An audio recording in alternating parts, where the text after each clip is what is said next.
Hi friends, आपका स्वागत है महादेव सर की अकाउंट क्लास में। हम लोग रिवैल्यूएशन देख रहे थे। आज बेटा हम लोग रिवैल्यूएशन का एक नया केस देखने वाले हैं कि अगर कोई पार्टनरशिप फर्म से रिटायरमेंट हो जाता है तो इस सिचुएशन में रिवैल्यूएशन अकाउंट किस तरीके से मेंटेन किए जाते हैं। आज बेटा हमारा इस पे टॉपिक है। हमने इस पे एक क्वेश्चन से नोट डाउन कर रखा है। इस क्वेश्चन को रीड करते हैं और इसको सॉल्व करने की कोशिश किया जाता है। तो बेटा आज की क्लास हम लोग इसको स्टार्ट करते हैं। एक बार क्वेश्चन को रीड कर लिया जाता है। बेटा तेजी से हम लोग रीड करते हैं। लिखा गया है A B and C are partners, profit and loss ratio 2:1, balance sheet of the firm was as under. बेटा इनकी बैलेंस शीट दी गई है। बैलेंस शीट का लायबिलिटी साइड है, एसेट साइड है। इनके पास कुछ लायबिलिटीज कुछ एसेट है। इंफॉर्मेशन में क्या लिखा गया है? इंफॉर्मेशन में लिखा गया है B retired on the balance sheet date. बेटा बी बैलेंस शीट डेट पर रिटायरमेंट करता है। The following adjustment are as under. अब कुछ इनके एडजस्टमेंट नीचे गिवन है। गिवन में बेटा क्या एडजस्टमेंट में क्या है? Point 1 goodwill valued at ₹60,000। Goodwill का वैल्यूएशन किया गया है। Land and building valued at 110% and furniture at 90%। Land and building का वैल्यूएशन 110 पे, फर्नीचर का 90% पे वैल्यूएशन किया गया। Stock decrease by ₹3,000 and machinery appreciated by 10%। बेटा स्टॉक की वैल्यू 3,000 से डिक्रीज यानी कि कम हो गई है और मशीन 10% से एप्रिसिएट मीन्स क्या हो गया है? इंक्रीज कर गया, बढ़ गया है। 4 पॉइंट में कह रहा है कि it is found that investment ₹5,000 now to be recorded. बेटा यह पाया गया कि एक इन्वेस्टमेंट 5,000 का है और इसको बुक्स में रिकॉर्ड करना। देखो यहाँ पर एसेट है, एसेट में कई इन्वेस्टमेंट है कहीं नहीं है। बेटा एक इन्वेस्टमेंट एक एसेट होती है तो इसको एसेट की लिस्ट में होना चाहिए, है नहीं तो ये एक अनरिकॉर्डेड एसेट है, यानी कि ऐसी एसेट जो पहले से नहीं है। 5,000 का पता चला है। अब ये कह रहा है कि बुक्स में क्या करना है? रिकॉर्ड करना। नाउ टू बी रिकॉर्डेड, अब इसे रिकॉर्ड करना है। पॉइंट नंबर 5 में कह रहा है bank loan increase. Bank loan increase हो गया अप टू 90%। बेटा बैंक लोन इंक्रीज हुआ है अप टू 90,000 तक बैंक लोन को इंक्रीज कर देना है। एंड क्रेडिटर इंक्रीज बाय 10%, और जो क्रेडिटर है इसको 10% से बढ़ा देना है।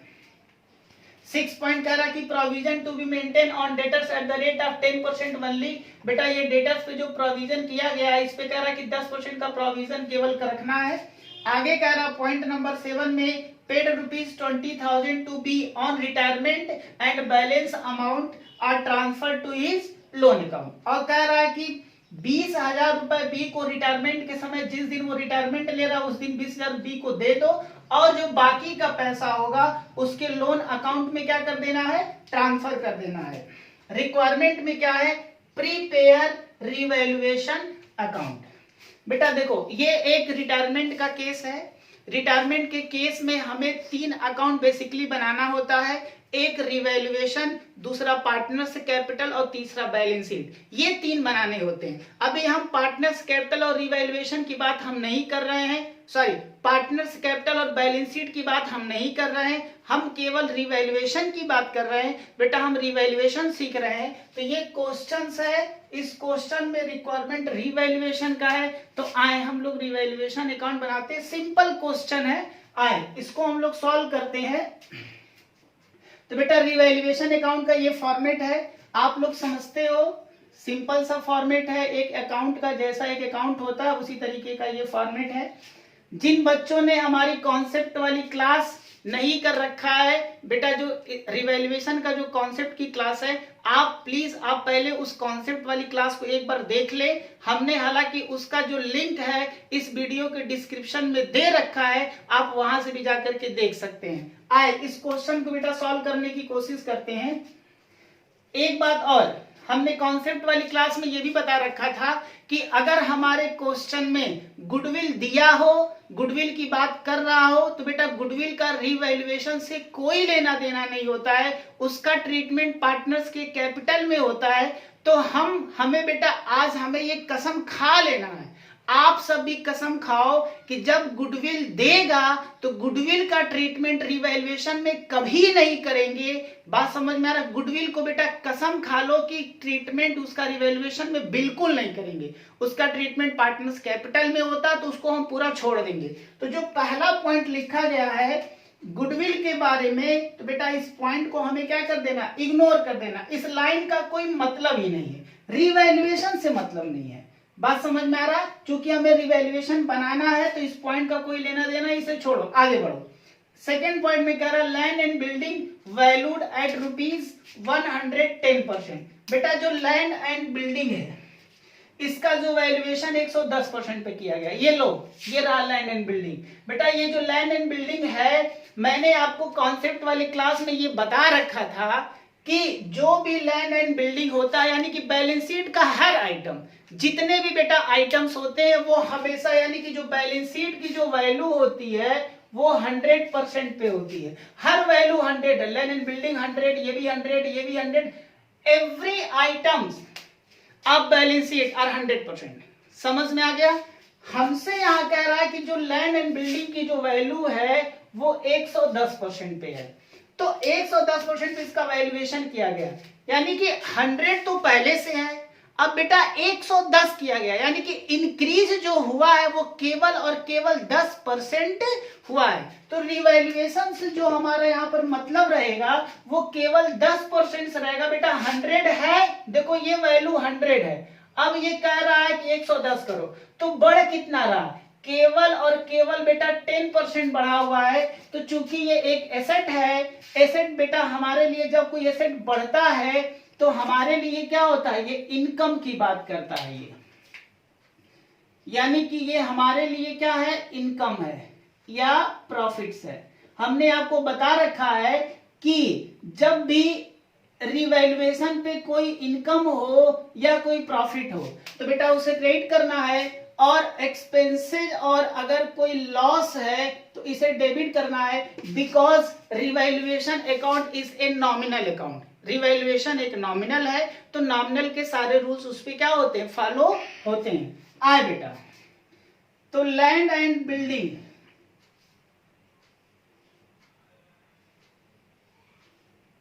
इसकी वैल्यू बेटा कितने से इंक्रीज करिए, 10%। तो आप 2 लाख का 10% निकालोगे तो कितना आएगा, 20,000 आएगा। लो बेटा ये 2 लाख है, इसका अगर 10% निकालोगे तो कितना आएगा, 10% मतलब 10/100, ये आपका आ जाएगा 20,000 रुपीज। क्लियर है? नेक्स्ट पॉइंट हम लोग चलते हैं, आगे कह रहा है एंड फर्नीचर एट 90। और बेटा ये जो फर्नीचर है, फर्नीचर की वैल्यू का वैल्यूएशन कितना किया गया, 90 पे किया गया। बताओ, हमने कहा कि हर वैल्यू कितनी होती है, 100% होती है। बेटा 100% से ये कह रहा 90 करो, तो बताओ 10% कम करना है कि नहीं करना है? हाँ सर करना है। तो बेटा फर्नीचर की वैल्यू अगर 10% से कम करोगे तो ये हमारे लिए एक्सपेंसेज और लॉस होगा। अगर ये एक्सपेंसेज और लॉस है तो हमें डेबिट में लिखना पड़ेगा टू फर्नीचर। कितने से बेटा, 10% से। तो आप क्या करोगे, 40,000 का 10% जब निकालोगे, 40,000 का 10% निकालोगे तो वैल्यू कितनी आएगी, 4,000 आएगी, 4,000 ये आ गया। आगे चलो, ये पॉइंट बेटा क्लियर हो गया। नेक्स्ट पॉइंट चला जाए, पॉइंट नंबर 3 में आओ। इसमें क्या कह रहा है, स्टॉक डिक्रीज। स्टॉक की वैल्यू बेटा डिक्रीज मीन्स कम करना है बाय ₹3,000, यानी कि ये जो स्टॉक है, ये बेटा स्टॉक हमारी एसेट है, इसमें कह रहा है डिक्रीज करो। डिक्रीज मीन्स कम करो, कितने से, 3,000 से। लो बेटा इसकी वैल्यू हमसे कह रहा है कि 3,000 से क्या कर दो, कम कर दो, तो 3,000 से कम कर देंगे। ये हमारे लिए एसेट है, एसेट की वैल्यू कम हो रही है, तो बेटा ये हमारे लिए एक्सपेंसेस या लॉस है, तो डेबिट में हमें लिखना पड़ेगा टू स्टॉक 3,000 रुपीज।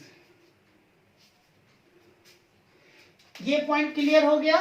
आगे कह रहा हमसे एंड मशीनरी एप्रिसिएट। बेटा एप्रिसिएट मीन्स होता है बढ़ा देना, इंक्रीज कर देना बाई 10%। और जो मशीन आपका ये रहा बेटा प्लांट एंड मशीन, मशीन की जो वैल्यू है इसमें कह रहा है 10% क्या कर दो, इंक्रीज कर दो। तो अगर 10% इंक्रीज करना है तो हमारे लिए ये इनकम हो जाएगा।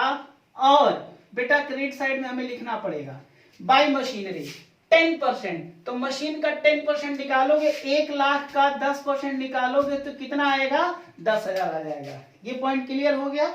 नेक्स्ट पॉइंट बेटा आते हैं हम लोग, पॉइंट नंबर 4 में कह रहा कि इट इज फाउंड, यह पाया गया that investment ₹5,000 now to be recorded. कह रहा है कि इन्वेस्टमेंट, बेटा ध्यान देना, इन्वेस्टमेंट एक एसेट होती है तो इसको एसेट की लिस्ट में होना चाहिए। पढ़ो और बताओ कहीं इन्वेस्टमेंट है, कहीं नहीं है बेटा। यानी कि इन्वेस्टमेंट एक ऐसी एसेट है जो हमारे बैलेंस शीट में एग्जिस्ट नहीं कर रहा है। बेटा इस तरह के एसेट जो हमारे बैलेंस शीट में पहले न हो उसको अनरिकॉर्डेड एसेट कहते हैं। यानी कि ऐसी एसेट जो हमारे बैलेंस शीट में पहले रिकॉर्ड नहीं है लेकिन एडजस्टमेंट में कह रहा है कि नाउ टू बी रिकॉर्डेड, अब हमें रिकॉर्ड करना है, दैट इज अनरिकॉर्डेड एसेट। हमें अब इसे पुस्तकों में रिकॉर्ड करना है। तो जरा बेटा हमें एक बात जरा ध्यान से बताओ, ध्यान से जरा समझे बेटा। पहले हमारे बैलेंस शीट में जो इन्वेस्टमेंट की जो वैल्यू थी वो कितनी थी, 0 नहीं था, मतलब 0 था। अब ये कह रहा है कि इसको बुक्स में रिकॉर्ड करो 5,000 से। बताओ बेटा पहले वैल्यू 0 थी, अब 5,000 रिकॉर्ड करना है, तब तो ये हमारे लिए एसेट बढ़ जाएगा ना। यानी कि जो पहले हमारे पास था नहीं अब है, तो अब है तो अब ये हमारे लिए बेटा इनकम का काम करेगा। और हमें लिखना पड़ेगा बाई इन्वेस्टमेंट, कितने से, 5,000 से। अब हमारे लिए इनकम हो जाएगा, पहले नहीं था अब आ गया, तो हमारे लिए तो बेटा बल्ले बल्ले है। जो एसेट मेरे पास नहीं था अब वैल्यूएशन किया गया तो अब आ गया, तो अपने फर्म के लिए ये फायदा है। क्लियर है, तो ये हमारे लिए क्रेडिट साइड में आ जाएगा। नेक्स्ट पॉइंट जरा देख लेते हैं, पांचवा कह रहा है कि bank loan increase up to ₹90,000। बेटा जो बैंक लोन है इंक्रीज करना, इंक्रीज मीन्स क्या करना है, बढ़ाना है, अप टू 90,000, अप टू 90,000। जरा ध्यान से देखो बेटा, ये बैंक लोन कितने का है, यहां पर बेटा 80,000 लिखा हुआ है। हमसे कह रहा है कि इसको बढ़ाओ, कहां तक बढ़ाओ, 90,000, अप टू लिखा है। क्या लिखा है, अप टू मीन्स 90,000 तक लेके जाओ। तो बेटा अगर 80 से हमें 90 तक जाना है तो कितना हमें इंक्रीज करना पड़ेगा, केवल 10,000। यानी कि जो हमारी जो लायबिलिटीज बढ़ेगी बैंक लोन पे वो कितनी बढ़ेगी बेटा, 10,000 बढ़ेगी। चूंकि हमारे लिए लायबिलिटीज है और लायबिलिटीज हमारी बढ़ेगी तो हमारे लिए क्या हो जाएगा, एक्सपेंसेस एंड लॉस होगा। तो बेटा वो डेबिट साइड में आ जाएगा टू बैंक लोन, कितने से, 10,000 से। ये बात क्लियर हो गया। आगे चलो बेटा, आगे कह रहा है एंड क्रेडिटर इंक्रीज, और बेटा क्रेडिटर को क्या कर देना है, इंक्रीज करना है बाई 10%। ये रहा क्रेडिटर, क्रेडिटर को क्या करना है, ये बेटा जो मेरा क्रेडिटर है इसको कह रहा है 10% से क्या कर दो, इंक्रीज कर दो। तो अगर क्रेडिटर को इंक्रीज करोगे तो क्रेडिटर में हमारी ये लायबिलिटीज है, लायबिलिटीज बढ़ेगा तो हमारे लिए एक्सपेंसेज और लॉस होता है। आपको इसे क्या करना पड़ेगा, डेबिट साइड में लिखना पड़ेगा टू क्रेडिटर्स, कितने से, 10% बेटा। तो क्रेडिटर का 10% निकालोगे तो कितना आएगा, 5,000। क्रेडिटर 50,000 का है, 50,000 का 10% निकालोगे तो 5,000 आएगा। 6 पॉइंट को जरा देख लेते हैं। 6 पॉइंट कह रहा है provision to be maintain on debtors at the rate of 10% only. बेटा हमसे कह रहा है कि डेटर्स पे हमें प्रोविजन मेंटेन करना 10% ओनली। जरा देखो इधर, ये रहा डेटर्स, डेटर्स पे हमने ऑलरेडी एक प्रोविजन कर रखा है 3,000 रुपए का। डेटर्स पे 3,000 का प्रोविजन है, हमसे एडजस्टमेंट में कह रहा है कि बेटा केवल 10% प्रोविजन करो। जरा ध्यान से देखो बेटा, डेटर्स जो आपके पास है वो 20,000 का है। क्लियर है, अगर हम इस पे 10% का प्रोविजन करें तो 20,000 का अगर 10% निकालोगे तो 2,000 आएगा, दैट इज प्रोविजन। ये बेटा प्रोविजन है, यानी कि 2000 का हमें प्रोविजन करना है, जबकि प्रोविजन हमने ऑलरेडी 3000 पहले से कर रखा। बेटा हमारे क्वेश्चन में 3000 का प्रोविजन दिया गया है और हमसे कह रहा है कि 2000 का प्रोविजन करो।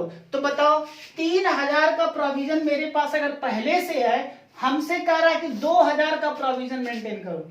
Provision to be maintain on debtors at the rate of 10% only, केवल 10%। तो 10% करोगे तो 2000 आएगा। आपने ऑलरेडी 3000 किया हुआ है, तो हमें प्रोविजन को 1000 से क्या करना पड़ेगा, कम करना पड़ेगा। बेटा जितना आप प्रोविजन मेंटेन करते उतना आपके लिए लॉस होता है। अगर प्रोविजन को कम करोगे तो एक बिजनेसमैन के पॉइंट ऑफ व्यू से ये खुशी की बात होती है बेटा, क्योंकि आपके लॉसेस कम होंगे। यानी कि अगर हमें प्रोविजन को कम करना पड़ा तो हमारे लिए फायदा है, और अगर ये फायदा है तो बेटा ये हमारे लिए इनकम या प्रॉफिट हो जाएगा। लिखना पड़ेगा by provision for doubtful debts, doubtful debts कितने से बेटा, 1000 से। यानी कि हमें हमारा प्रोविजन 1000 से कैंसिल करना पड़ेगा। जब हम प्रोविजन से कैंसिल करेंगे तो बेटा अपने पार्टनरशिप फॉर्म के लिए हमारे लिए एक खुशखबरी होती है, और ये खुशखबरी ये होगा कि हमारे लिए इनकम या प्रॉफिट क्या हो जाएगा, वो बढ़ जाएगा। नेक्स्ट और बेटा लास्ट पॉइंट जरा देख लेते हैं, 7वां। कह रहा paid ₹20,000 to be on retirement and balance amount are transfer to his loan account. ध्यान से समझो, जब कोई पार्टनर पार्टनरशिप फॉर्म से रिटायरमेंट लेता है तो बेटा उस डेट उसका जितना हिस्सा बनता है उस हिस्से का कैलकुलेशन किया जाता है कि इसको कितना हमें देना है। बेटा जब वो आया होगा तो कैपिटल लेके आया होगा, समझ में आ गया, और उसने कुछ बिजनेस में प्रॉफिट भी कमाया होगा, तो उसका पैसा इकट्ठा करने के लिए एक पार्टनर से कैपिटल अकाउंट बनाया जाता है, और कैपिटल अकाउंट बना करके हमें पता करना होता है कि इसका टोटल हिस्सा कितना होगा, और जिस दिन वो फर्म छोड़ करके जाएंगे उसका हिस्सा कैलकुलेट करके उसको दे दिया जाता है। क्लियर है?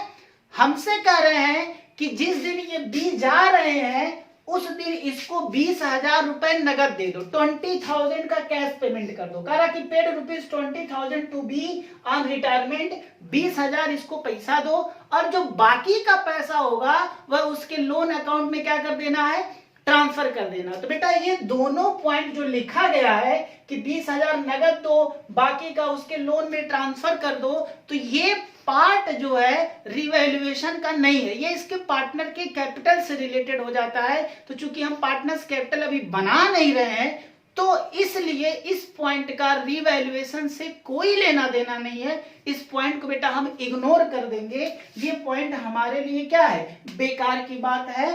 रिवैल्यूएशन के पॉइंट ऑफ व्यू से हमारा सारा पॉइंट क्लियर हो गया बेटा, रिवैल्यूएशन बन गया। अब हमें इस अकाउंट को क्या कर देना है, क्लोज कर देना है। आए इस अकाउंट को क्लोज करते हैं। अब क्लोज करके देख लेते हैं बेटा इस रिवैल्यूएशन अकाउंट का जो रिजल्ट है वो प्रॉफिट में है या फिर लॉस में है। इसके लिए हमें अकाउंट का बैलेंस चेक करना पड़ेगा, क्रेडिट ज्यादा है या डेबिट ज्यादा। तो एक बार चेक कर लो, 20, 10, 30, 30 और 6, 36,000।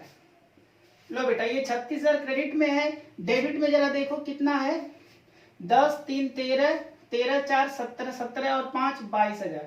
बेटा 22,000 ये डेबिट में आ रहा है, तो आई थिंक क्रेडिट ज्यादा है, तो 36,000 यही आप यहां पर लिख दोगे 36,000। अब बेटा यहां जब माइनस कर दोगे तो कितना नजर आएगा, 12,000 ये आ जाएगा।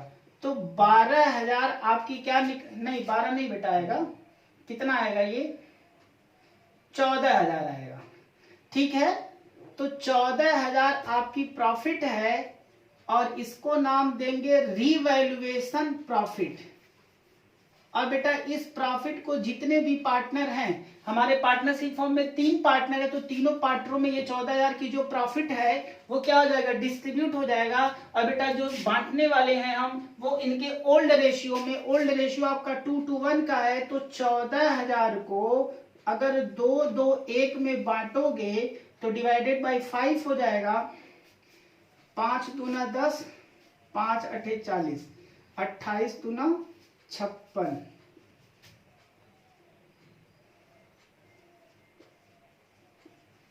लो, ये बेटा आपकी क्या है, आपकी प्रॉफिट जो है ए बी और सी में 2:1 के रेशियो में क्या हो गया, ये डिस्ट्रीब्यूट हो गया। इस तरीके से ये रिवैल्यूएशन अकाउंट का एक केस है जो कि रिटायरमेंट के केस पे बेटा बनता है। इस तरह के क्वेश्चंस बनते हैं। आई थिंक ये क्वेश्चन आपको समझ में आया होगा।